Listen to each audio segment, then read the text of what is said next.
तो ये बात है उस दिन की जब मैं रोज की तरह अपने काम को घर से बाहर निकली थी।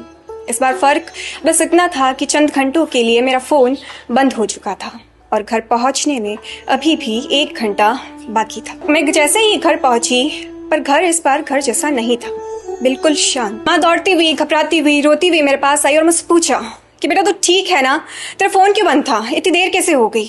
तभी बाबा मेरे पास आए। बाबा ने मेरे दोनों कंधों पर हाथ रखा और मुझे ऐसे देखने लगे जैसे मुझे गिन रहे हो कि मैं पूरी हूं ना। मैंने कहा माँ, बाबा, मैं एकदम ठीक हूँ, आप दोनों इतने घबराए हुए क्यों हो, आखिर हुआ क्या है। तभी टीवी में चल रही खबर की आवाज मेरे कानों तक पड़ी। खबर थी कि एक 22 वर्षीय युवती के साथ हुआ भयानक कृत्य, सामूहिक बलात्कार। मैंने कहा माँ, बाबा, खबर में जिस युवती की बात चल रही है वो किसी और की बेटी है। आपकी बेटी आज सुरक्षित है, आपके सामने खड़ी है। इतना सा कह मैं निराश होकर अपने कमरे में चली गई। बाबा माँ से कह रहे थे कि आजकल देश में माहौल ठीक नहीं है। तुम्हें मालूम है प्रत्येक घंटे में 16 बलात्कार के केसेस रजिस्टर्ड होते हैं।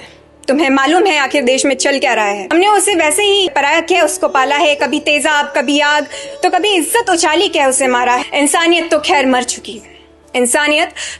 चुकी, रिश्तों ने भी उसे मारा है।